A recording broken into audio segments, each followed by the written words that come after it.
Hi, and welcome to Green Peak Alliance for Your Health. I'm Elizabeth Kelsey. This month is National Recovery Month, the month of September, and today we're celebrating recovery. I'm here with Mike Johnson, who's the Executive Director of the Turning Point in Springfield.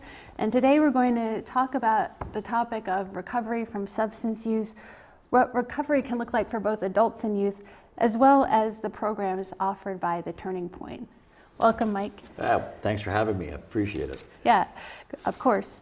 So can you talk about the Turning Point and your programs? Yeah, most people know about us at Turning Point, but Turning Point is first, it's a space that to enhance people and give people an opportunity to find recovery, a safe place for people to go where where they can stay clean and look for help and support and be around other people who have recovery in their lives. And it's also a place that offers other opportunities to work through recovery and find recovery and resources, because people quite often need a lot of resources. So we end up being, a lot of our time is sort of being a resource guide for folks too, helping them to find different avenues of recovery and things in their lives, like housing and supports and family supports and insurance and stuff like that. So great. And there are different Turning Point centers in the state, right? How many are there? There's 12 recovery centers in the state of Vermont. Okay. And so there's 9 of us that are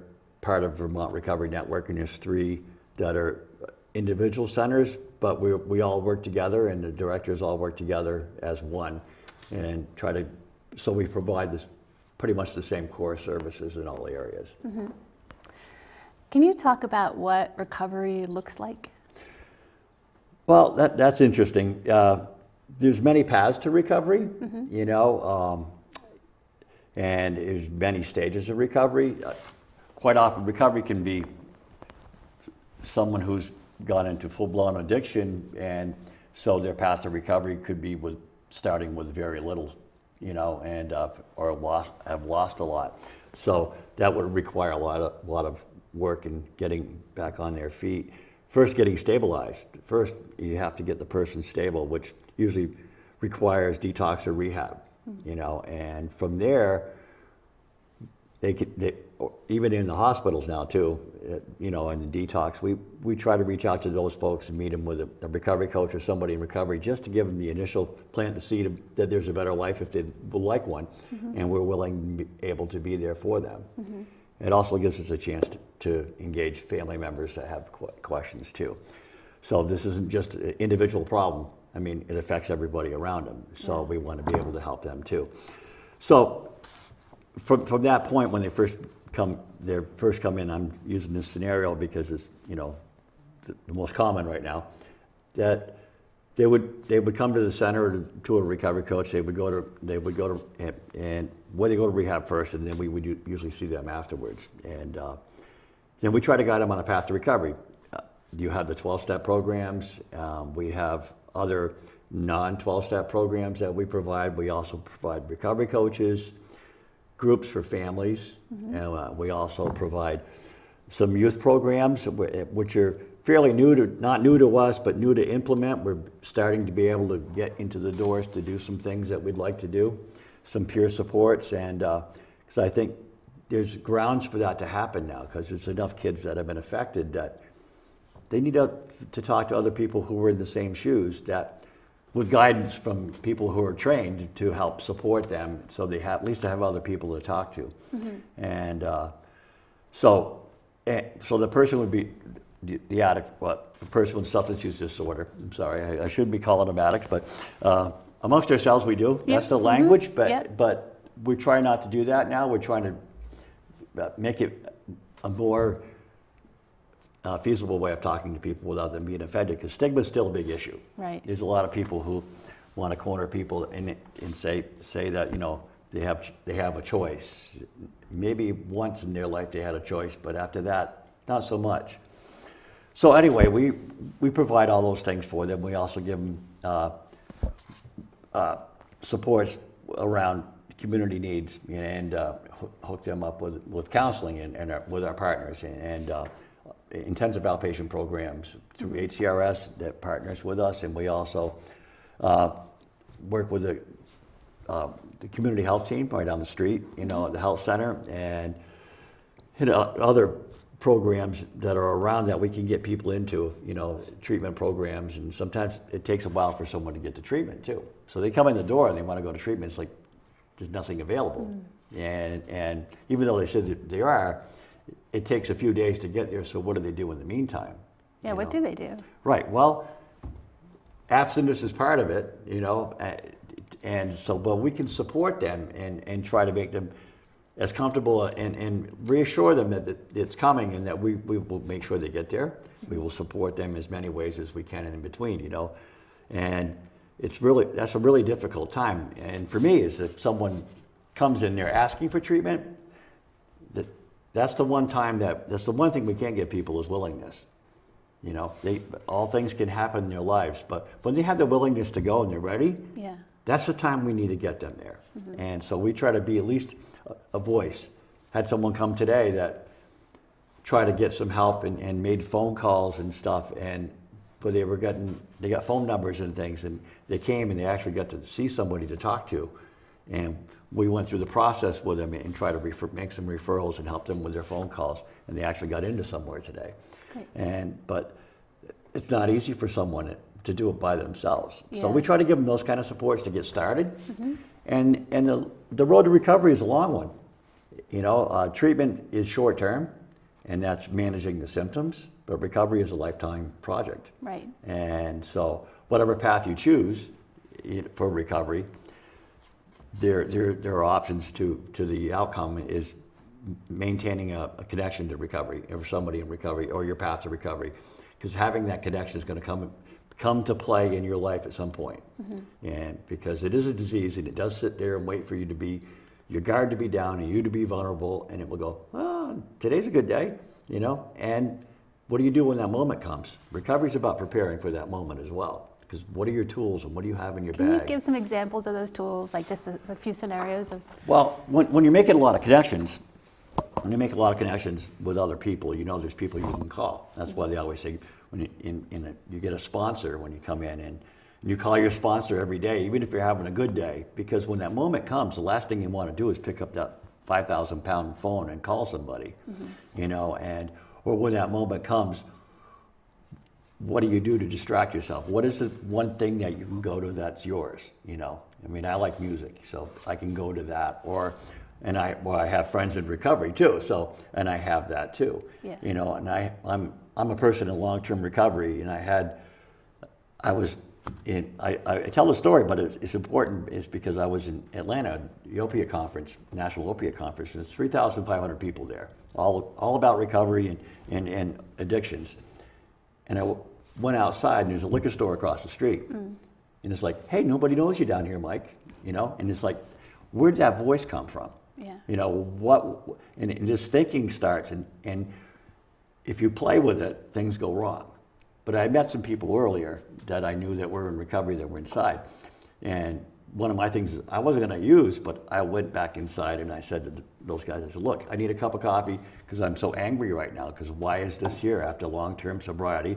I'm a director of a recovery center. This is what I do every day, is waiting for that moment to take me down. And all I had to do was get it out and speak to those guys, and it didn't come back up again. But for me, that's what I needed to do, you know. But everybody will have a little tool that they can use, you know. But yes, it's finding that tool that works for you. It's part of your recovery plan, you know, and a wellness plan, so to speak. Yeah, great.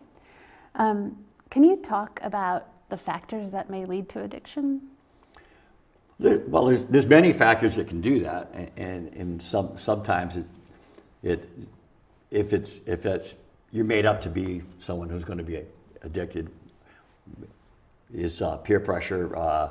You know, I started when I was young, you know, teenager, drinking, you know, a few beers here and there with the guys, and you know, then as I got a little older and it was still happening, it's like I was like the first one there and the last one to leave, you know.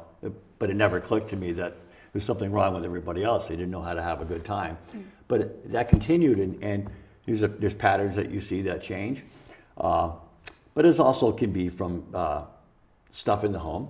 I mean, the environment that you're in, and we mimic what we see, and you know, and also traumatic events, and there is trauma, and the ACEs program has shown that, and ACEs, adverse childhood experiences. Experiences, right? Yeah. And that's really important because if we all look back, there's something that was significant at some point.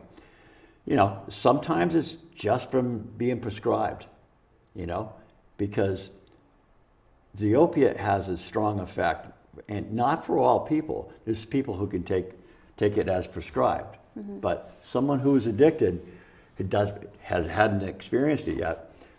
You can go to the dentist and get pain pills for your dental work, but it's like, but how it makes you feel in the euphoric feeling that other people probably don't recognize as that, Yeah. but we do, is that, wow, well, it still hurts, or and you tend to lean towards like using that as a crutch more than anything else, and so it kind of starts slow, but then it builds from there, and it's amazing how difficult it is for people to stop, and people say, why don't they just stop? But when it's the physical piece, when it gets to doing lots of them, lots of medications, or when they become too expensive, then it becomes opiate, which is cheap, or fentanyl, which is cheaper. It's the physical piece that you don't want to be sick anymore. So it goes to that whole point. Alcoholism is no different. It's still the number one killer. Yep. And we need to recognize that out there. And I still see as many people with alcohol issues. Quite often, the alcohol issue is what's causing the person to get injured to get the opiates in the first place, or it's done some physical damage, or they get injured while they're at work, so there's a lot of things come into play with that too, and that also needs to be addressed. So we need to be aware of that. That's still out there, and it's not like the only problem we have. So. I don't know where I'm going from here. I can go on and on, but so, and then the recovery from that, what comprises recovery? Is there more to say about that, and how the tools in recovery counteract that? Like, the tools of recovery, like I said, it gives you a base of people that that are in recovery, and they're all in different stages, but also that gives you the opportunity to see that it works for somebody else. That's what I tell the new guys come in. Well, come and hang out, because sometimes they'll see people that they've known that they've used with that are doing well. It's like, well, how did they get there? Maybe they're not ready for that yet, but they keep coming back by, and they see that person's still there, and their lives have began to change. And people don't always notice the change right in the beginning, but over time, it's like things start coming back, and your life starts getting put back together. Yeah. And in our transition house, we have 7 people that live there. Everybody's got a job. Everybody's working right now. And it's like fantastic. And they do their meetings, and they're doing the things they need to do. And it's like watching people grow, and it's having a structure, which they don't have in the beginning. People don't. So if nothing else, it's like, well, you have to go to a meeting tonight, because that's part of your recovery. And it's not a have to, but if you want recovery, that's what you'll do. And the more you go, the easier it gets, and then you start finding other people. How important is structure to this process? Oh, it's really important. Well, I mean, everything revolves in someone with opiate disorders is like chasing the drug. That's your entire day. So if they're not participating in recovery, what are they doing? But they don't know what to do. Yeah. And quite often they haven't matured, a lot of folks yet, because maturity doesn't finish until like they're 29 or something, like 28 years old, 25, they're saying the brain yeah. stops. That's Well, what the brain is. It probably takes even I might longer. differ with that, but Yeah, okay. but anyway, Yeah. but so now they're starting to learn things over again, or learn things they haven't learned, and it's daily things like putting money in the bank, having a checkbook, grocery shopping for the week instead of buying for the day, little things about living life that would make their life easier. So we try to help them. The coaches actually help them and try to learn how to do those things.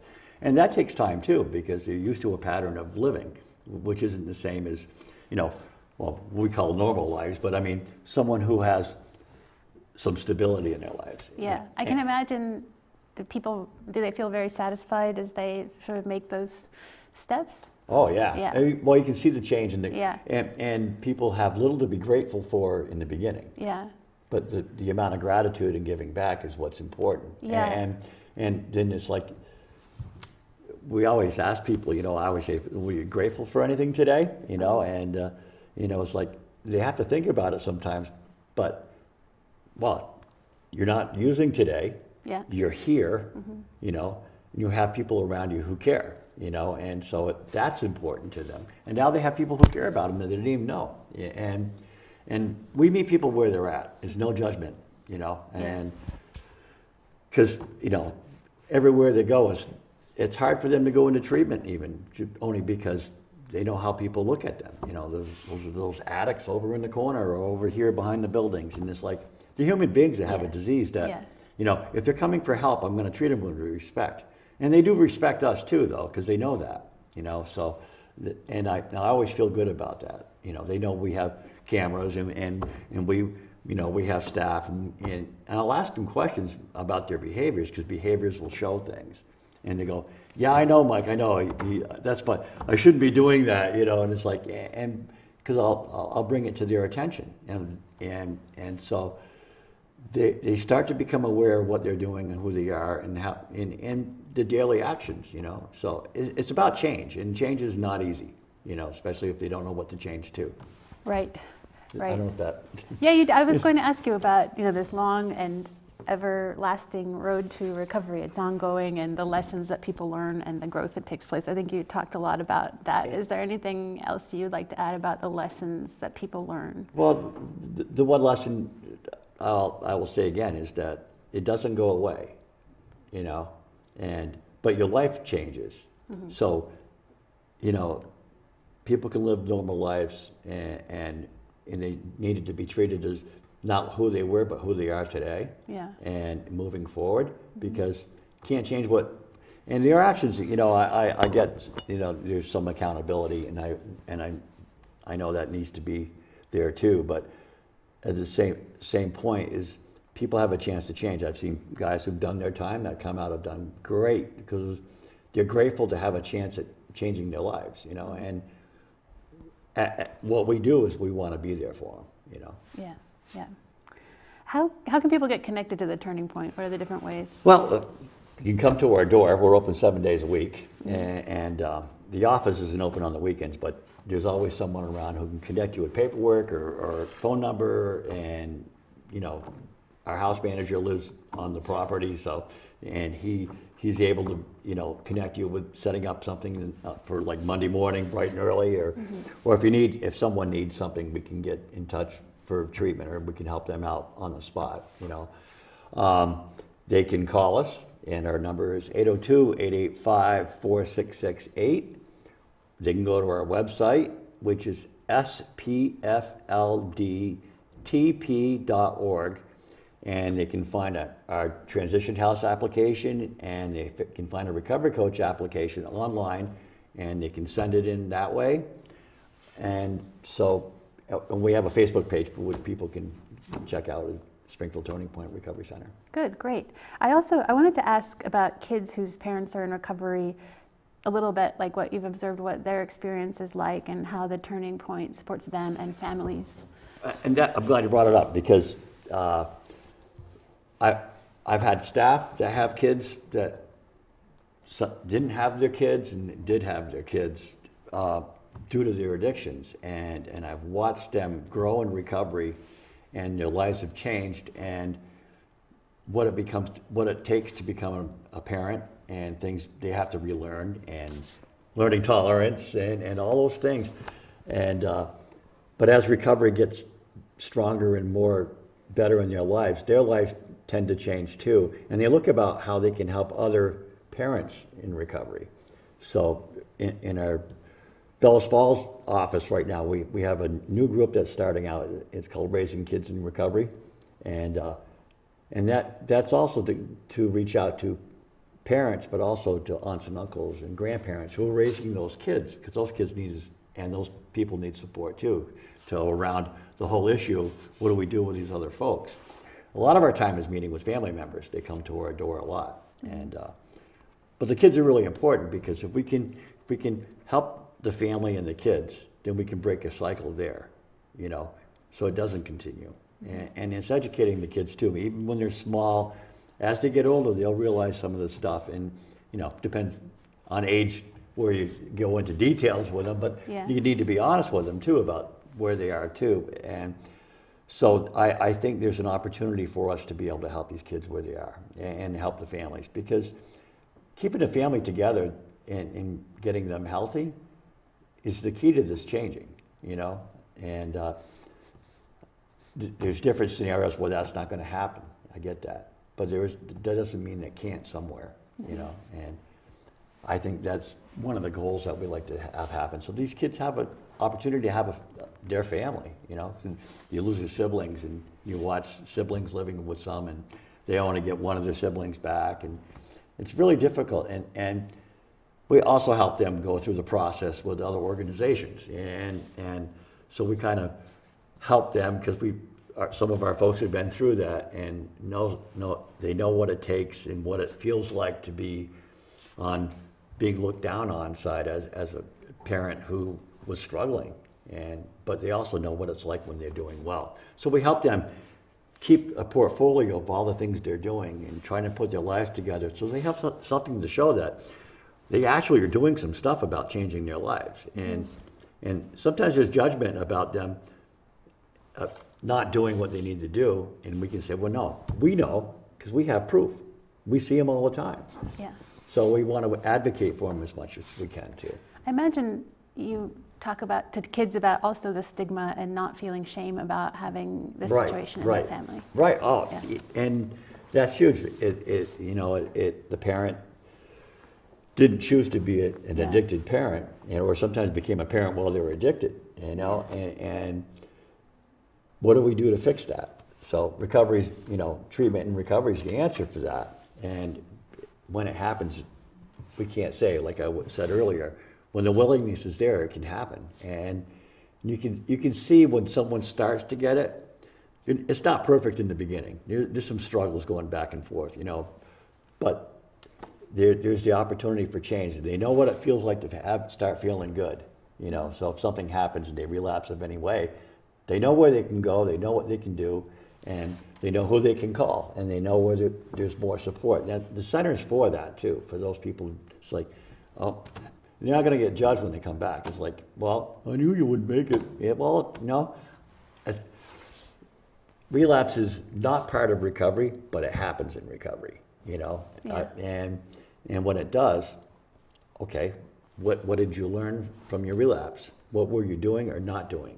What would you do different next time? Mm-hmm. And then you take that and put that in your wellness plan, so you have things to look at, and it's a learning experience. So if you take those tools from those issues in your life, from any relapses or struggles that you go through, and you look at what could have made it better, and that's what the coaches will talk with them about, those changes and those things you could do. What could you have done different, Now, what options were there that you didn't choose to do, and they usually know the answer themselves, and motivational interviewing, we try to get them to see that themselves, and all our coaches have pretty good training with that stuff. Will you explain a little about what motivational interviewing is? Well, for me, motivational interviewing is trying to get someone to answer questions without asking them, and try to get information without asking someone, because most of the time they know the answer somewhere, or they haven't felt it yet. So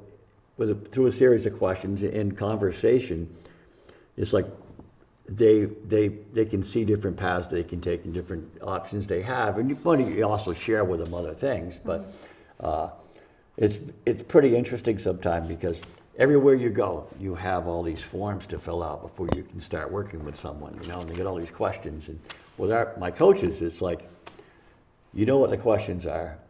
Have a conversation. If it takes 3 sessions to get this paperwork done, it doesn't matter, because after you get done talking to your initial visit, you can answer a third of them. Mm-hmm. And so they're not inundated by all these questions from everybody. We want to be as peer as we can, because we've been there. And I know what it's like to be on that side. And it's like, they don't want to answer a list of questions one more time. They just want someone to listen to them and help them. So we do that, but we can answer questions while you're doing it, you know. So it's pretty helpful, I think, you know. I wanted to ask, how do the lessons of recovery apply to us all? Because I think we're all in recovery to a certain degree, whether it's substance use or... I agree. Recovery for me, it's a way of life, you know, and you know, no matter what your addiction or what your issues are, you know, how am I caring for myself? And it's about self-care, you know, and so what is my plan for that? What's that look like? And how do I, when things come up, traumatic things are going to happen to us in our lives. Yeah, to everybody, yeah. And we have people that, you know, have lost family members that have been in recovery, you know, mothers and a son, but they had recovery and they didn't use over it. Now, it hasn't happened to me. I don't know what I would do, but I know we were there and this person would call me every day and we would just talk, you know, and no matter what it was, I didn't care. He just needed to know somebody's there. And sometimes that's all people need to know is that somebody's there who cares and who's listening. And so if he didn't drink over it, you know, it can happen for anybody and it can happen with things in life. We all have things that we would do, I think, when we're under stress and you know, eating or whatever else, you know, and it's like, it doesn't have to be that way, you know, and what do we have for tools and what do we have for people we can talk to when we're in those kind of situations? We do a lot of faith-based groups, you know, and we don't, but the faith-based organizations come in and do stuff, and that seemed to be really met well for a lot of people because they find some solace in that, you know, and even if they don't have a church or they don't believe, but there's something that helps them. And they feel some peace while they're there. And you know, we're trying to live a normal life and have peaceful lives and fit in with everybody else, you know, and that's all people could wish for, you know. Great. This has been very informative. Do you have anything else you'd like to add before we close? Well, the only thing I'd like to say is that, you know, if you see somebody struggling, you know, and you see somebody who needs support, send them our way, give them the information. Our information's easy to find. Also, be kind to them. Sometimes someone who's struggling just needs a kind word too, you know, and encourage them to, don't say you have to go get help, but, you know, I hope you can find recovery someday, you know, I mean, you know, and it's available, you know, and, you know, I know there's people that would really like to change that aren't quite ready yet, you know, and I want them to too. But if we're still there and we treat other humans like humans and that there's some outcasts, I think we have an opportunity to change lives. Great. Thank you, Mike. Yeah, thank you for having me. Us. So this has been Green Peak Alliance for Your Health. I'm Elizabeth Kelsey, and we'll share some resources about recovery and the turning point. Thanks for joining us.